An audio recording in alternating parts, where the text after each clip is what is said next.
All right, so now it's 24 hours of dry fasting. I have 24 more plus 24 more. This is so easy. This is so easy. It's also a perfect opportunity to do a dopamine fast, actually. What I call a soft dopamine fast. You just read books, you just work on your task. You can socialize a little bit, but not partying, not something crazy. You don't play games, you don't watch movies, you don't have any extreme stimulus at all. You don't listen to music, right? You don't listen to podcasts or anything. You don't listen to anything. You just read. That's it. You can meditate as well. You can only meditate, read, but that's it. And that's a perfect opportunity while you're doing a dry fast for, let's say, 2 days or 3 days, or while you take your both of these, while you take your weekly recovery from training as well. It's a perfect opportunity to do this. It's just great. And you gotta, of course, you gotta plan it out, but I mean, use the last week of the third month, every third month, and use that for recovery, your recovery week or weekend.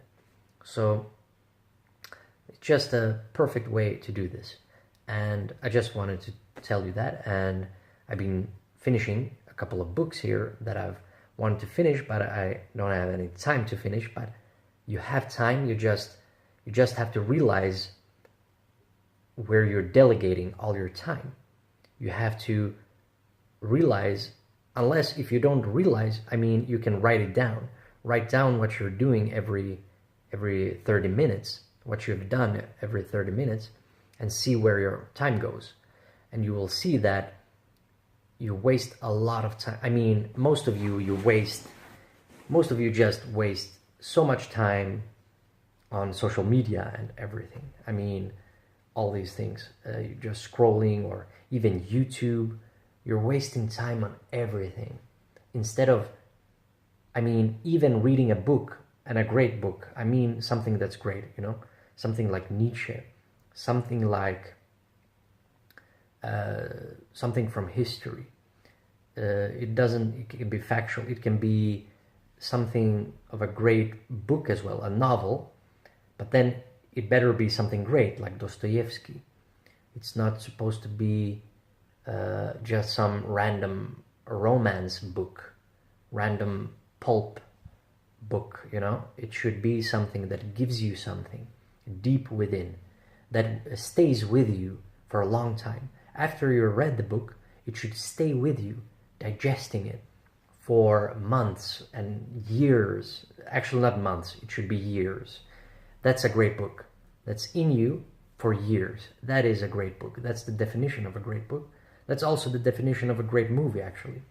A great movie should be with you for a long time. A terrible movie is something you forget after like 5 minutes or 15 minutes or the next day and so forth. It should be with you at least for a month.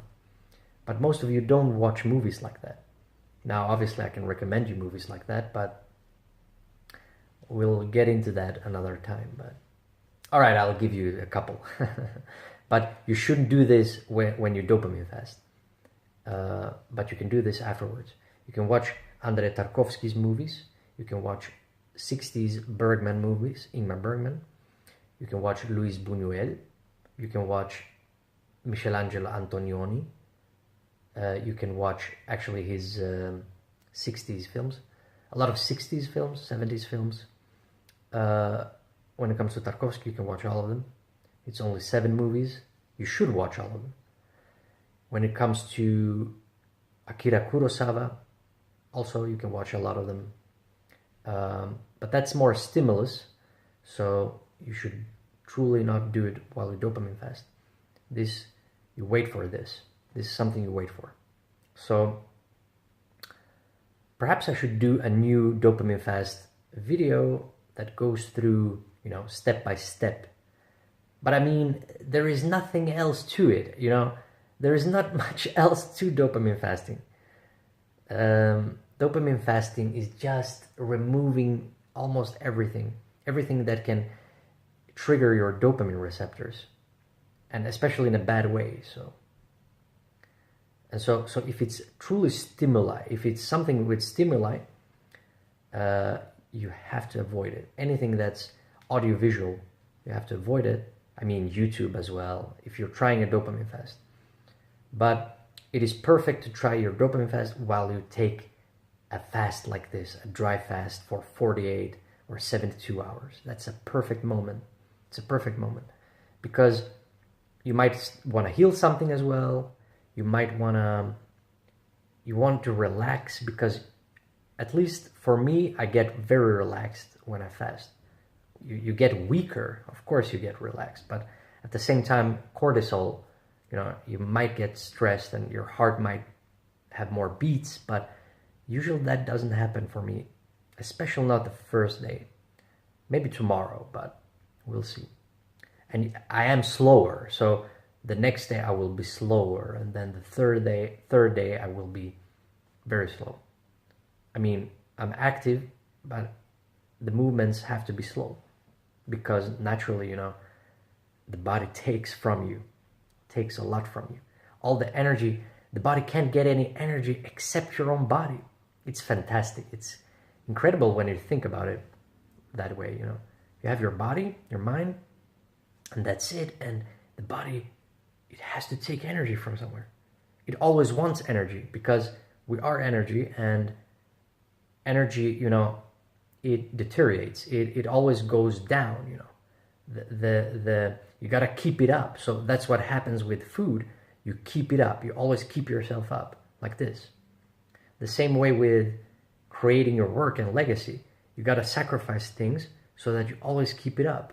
So you don't, that's why you dopamine fast as well. You get rid of, actually life should be dopamine fast, It should be, you should have a partner, you should have, all those things, be social, but you shouldn't party, Partying there is no point in partying, except, occasional, weddings and so forth. But, there should be a purpose to your partying. It shouldn't be mindless partying. Everything you're doing should have a purpose. Every single thing you're doing should have a purpose behind it. That's a purposeful life. Everyone is looking for, what's my purpose in life? But that is the purpose. That's a purposeful life. To have a purpose behind everything you're doing. Every single task you're doing has an underlying meaningful purpose. A meaning with a direction. That's a purpose. So that's it. That is it. You only need your mind, your body, your task, your extended hand, which is your task. That's it. That is it. You don't need anything else. You only need occasionally, you read a book, you get some greatness in you, you read some Nietzsche or something, Camus, you read Dostoevsky, Hermann Hesse. You should read all the greats, all right? You read some Heraclitus fragments, you read some Epicurus, you read some Democritus, perhaps even some Plato, It doesn't have to be stuff you always agree with. Or you read some Spinoza, you read some Descartes, you read some, Abelard. You read something that gives you something deeper, that makes you think, all right? Not just think, but feel within you. It's two things. It's feeling and thought at the same time. I actually call it a word. I call it enud, but I doubt that it will catch on, but perhaps it will. There is this, original thought emotion, all right? There is a thought emotion. We always want to categorize and separate things, like Kant, talking about categories. Life and reality is not categories, all right? It's a continuum. It's a continuum the same way space-time is a continuum. You can't really separate space and time. It's space-time. The same way you can't really separate the nature of light being dualistic. It's a wave particle. It's not a particle, it's not a wave, it's a wave particle, all right? And it's the same way with space-time, and it's the same with human nature and thoughts and emotions. My recent dream, I woke up, yesterday I woke up with this sound within me. It said with a deep voice, manly voice, almost like God, and it said to me, mother. It just said, mother. And I was like in a movie, you know, with these scenes with dreamlike scenes, or a dream in a film. And it was precisely like that. I was still dreaming, kind of. I still wasn't, I could feel like, all right, I am in a dream now. And then, all right, reality starts to come back to me. So you see, you know, it's thought and emotion at the same time. Even in your dream, I still felt things, and it was a thought. I was, of course, thinking this. You can't separate the two. It's always intertwined. It's always mixed together, blended. All right, always. And everything is this. Life is a continuum. All right. We try to categorize. We try to do that, but you got to remember that your planning will always work if it's not a plan, all right? If it's becoming a rhythm of life. It has to become a rhythm of life. Every third month, you take a rest and you do these, and it's becoming a habit. It's just a habit of yours. You're just used to it. You long for it. You want it, and so forth. Because it is life. It enhances your life health and increases it, and makes you go higher and higher in life. And so yeah, that is it. That is it. There is nothing else to life. That is life. Your task, your body, mind, that's life. Nothing else. You don't need anything else. That is everything you need. You don't need anything else. And your task includes reading some greatness so that you can create some greatness in return. Actually, it doesn't matter what your dream is, you still gotta read. I don't care who you are. I don't care what your dream is. Even if you're a dancer, you're a natural born dancer, like my sister, you still have to read and expand that mind and your spirit, so to speak. You gotta expand yourself so that you extend yourself, so that you have patterns to work with, filter, discard, distance from them, and discriminate from ideas, discriminate from everything, people as well. I'm not talking about discriminating people in that sense. You gotta understand that I'm talking about distancing yourself so that you can find yourself and be yourself and be that individuality and originator, the creator, in no matter what it is. So it is important that you're influenced by the right things, but also distance yourself from the influence as well. That is how you become the third stream, the great contrarian. That is it. That is it. You absorb the contrarians, you absorb the mainstream, and then you filter it all out. You only have that which you find is truthful to reality, because we base everything in reality, right? This is very important with my philosophy, is that it is a philosophy of reality. We don't hide from reality. We don't hide from idealism. I'm very against idealism, even though it's called ascetic humanism, all right? It's a paradox. It's asceticism, and it's also keeping the humanity. So it's not holy. Humanity is holy, reality is holy. That is what is holy, that which exists here and now, in this very moment, nature. Not something that might exist, afterwards. We can only say might. We can't say for sure, but this is for sure. Even if it's not for sure, like in a simulation, the illusion is for sure anyways. So that's the only thing you can doubt. You can doubt it in theory, but that's in itself idealism in some sense. It's a phantom, all right? It's a phantom of the mind. We can think things, but it doesn't mean that it's reality. It will hit reality. the wall of reality will hit it on its face, all right? It is important that you're grounded in reality so that you can create your things instead of just dreaming your things. It is important to dream and be ambitious, but it's even more important to be capable, be ascetic and self-controlling so that you can also answer those desires of yours. You answer yourself, all right?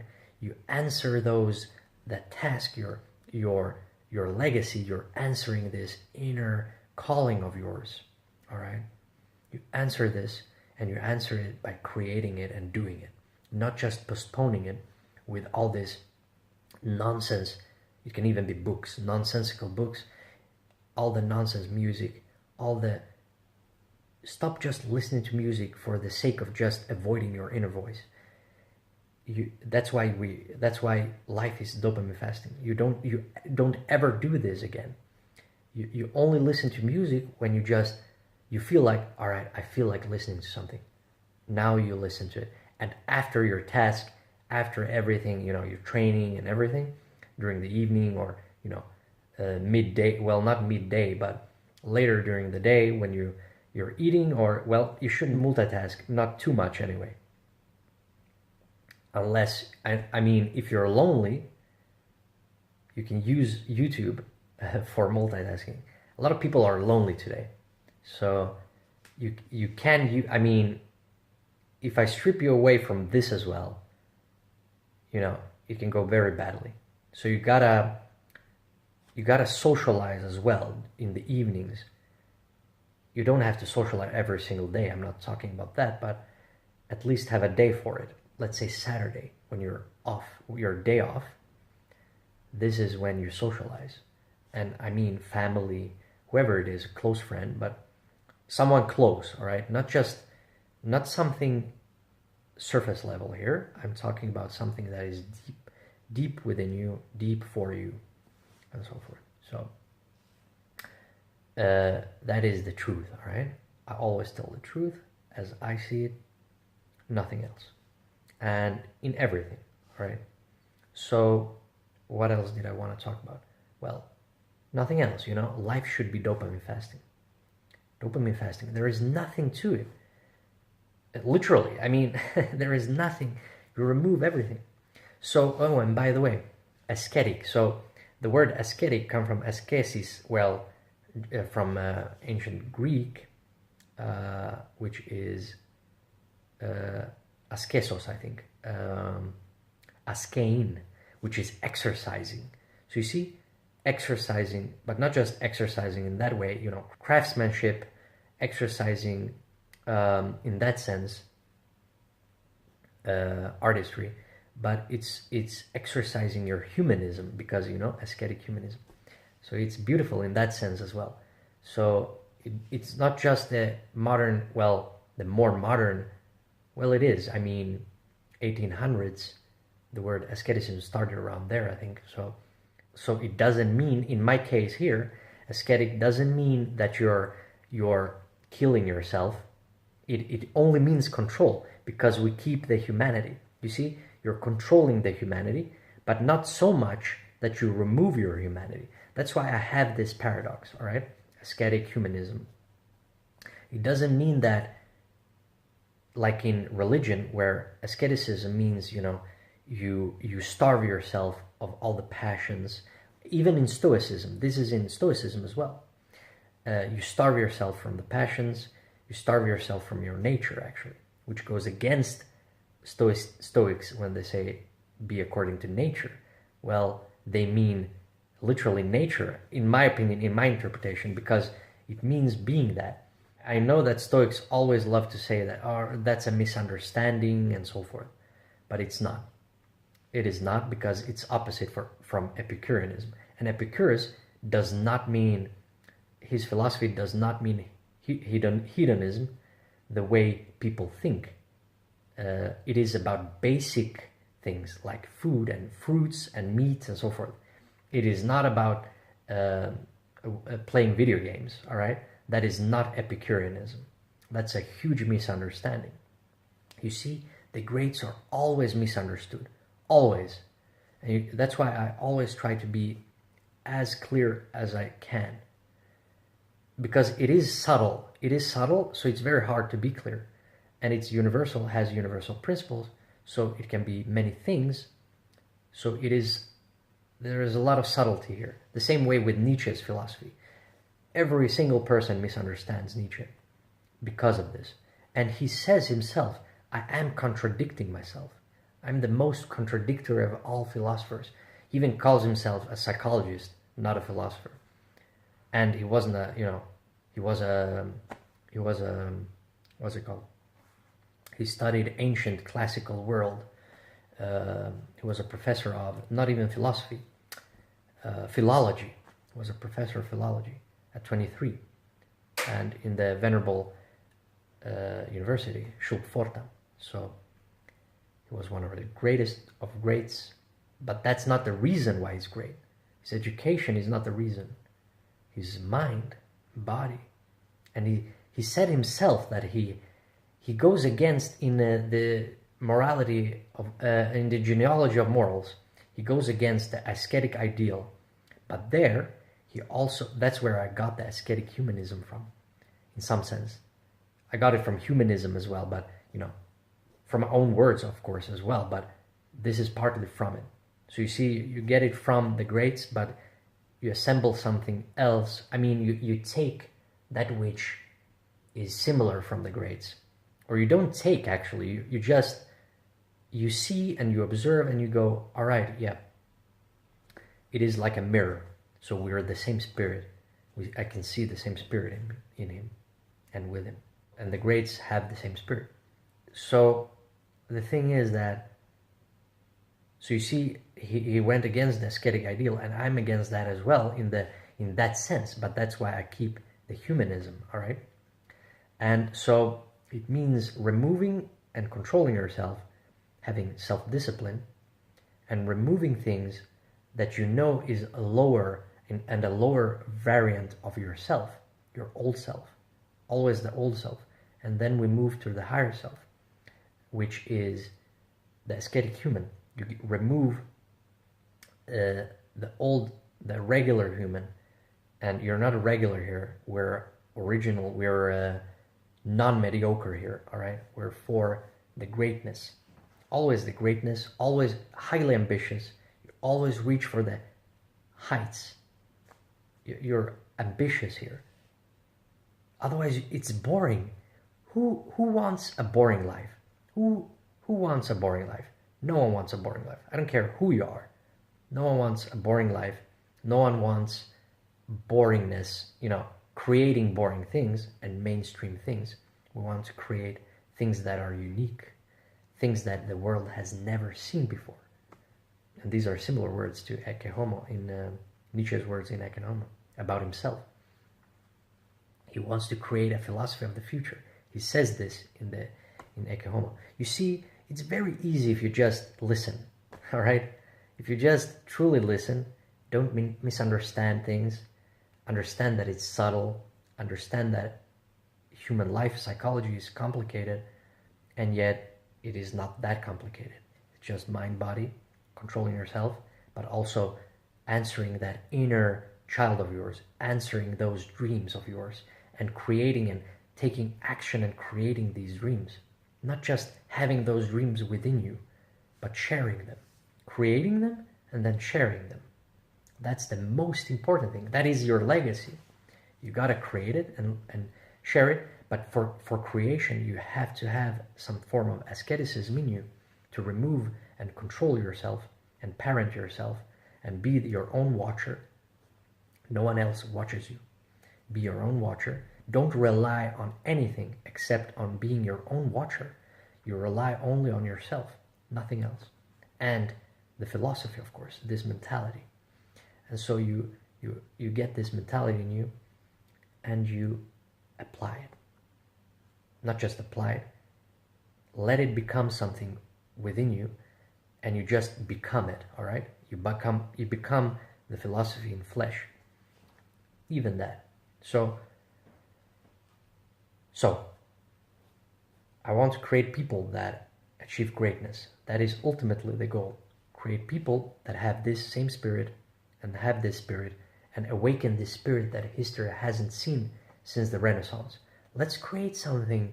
Let's create something of a second Renaissance. Imagine that. Imagine this. Creating a new Renaissance. Imagine that. All right? We cut through all the modern day nonsense, all the distractions, and just focus on ourselves and our task, and imagine what we can create. We can create such greatness. You will realize how much time you have, all right, when you dopamine fast. But when you do this every single day, when dopamine fasting becomes life itself, I mean, you have so much time. You won't even know what to do with your time. It's incredible. You will have so much time, and you can create so many great things. You can realize all your dreams. It is not over. It is not over yet. It is hope. Dopamine fasting. That is hope. All right? Just get to it, and I will see you tomorrow.